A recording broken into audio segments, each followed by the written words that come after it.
You're watching Eagle News America. I'm Alan Basoyahe in Los Angeles.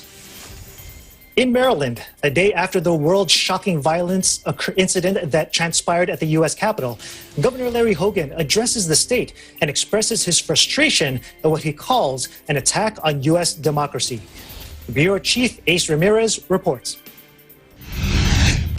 Thank you, Alan. The mob may have shattered glass, but they did not, and they will not shatter our democracy. These are Governor Hogan's words as he gave an update on Maryland's response to the Capitol siege yesterday.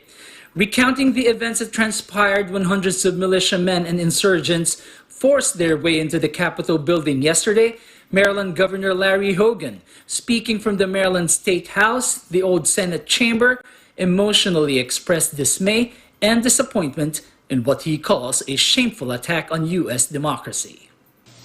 It is somewhat fitting that we are addressing this shameful attack on our democracy from this historic State House, which is the very first peacetime capital of the United States.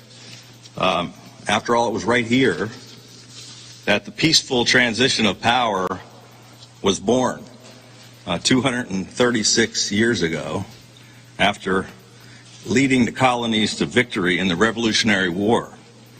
General Washington resigned his commission as Commander-in-Chief of the Continental Army right here, right there, in our old Senate chamber. Hogan did not hold back his tongue and openly blamed President Donald Trump for the attack that happened yesterday. Hogan said that yesterday's siege was an attack to the generations of Americans who sacrificed their lives, their honor, and their fortune, and this was all because of Trump fanning the flames of lies and deceit. Generations of Americans have sacrificed their lives,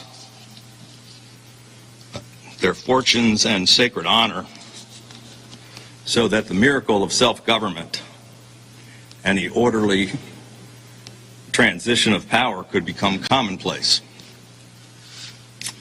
Over the last 2 months, this sacred tradition has come under attack from our own president, who has chosen to fan the flames of hate and mislead millions of voters through lies and conspiracy theories, rather than face the reality of his own defeat.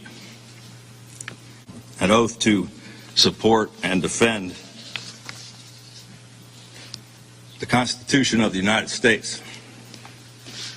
It's clear to me that President Trump has abandoned this sacred oath. What we saw in the nation's capital was not just an attack on the people's representatives or historic buildings and our law enforcement. It was an attack on the rule of law, the foundations of self-government, and who we are as Americans. The mob may have shattered glass, but they did not, and they will not, shatter our democracy. Maryland National Guard members were the first to arrive in Washington, D.C. during the siege of the Capitol. According to Hogan, under federal law, the mayor of the District of Columbia does not have authority over the Guard, and an approval from the Secretary of Defense is required before allowing the Maryland National Guard in the District of Columbia. I also told them that I authorized the mobilization of the Maryland National Guard, and that I was ready, willing, and able to immediately deploy them to the Capitol. However, we were repeatedly denied approval to do so.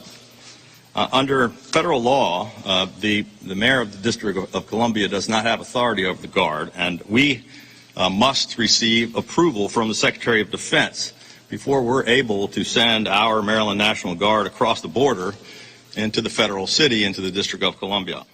Despite the quick mobilization and willingness to immediately deploy the Maryland National Guard to the Capitol, the approval came from the Secretary of the Army, Ryan McCarthy, an hour and a half later. Governor Hogan assured D.C. Mayor Muriel Bowser full support in the days and weeks to come.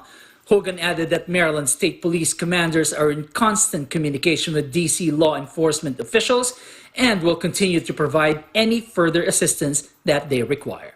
Hogan ended the press conference with a promise to do everything in his power to rebuild trust in what makes this nation great, to heal old wounds rather than inflame them, and to make sure that democracy, that the people, always prevail. From Gaithersburg, Maryland, I'm Ace Ramirez. We live in interesting times. Back to you, Alan.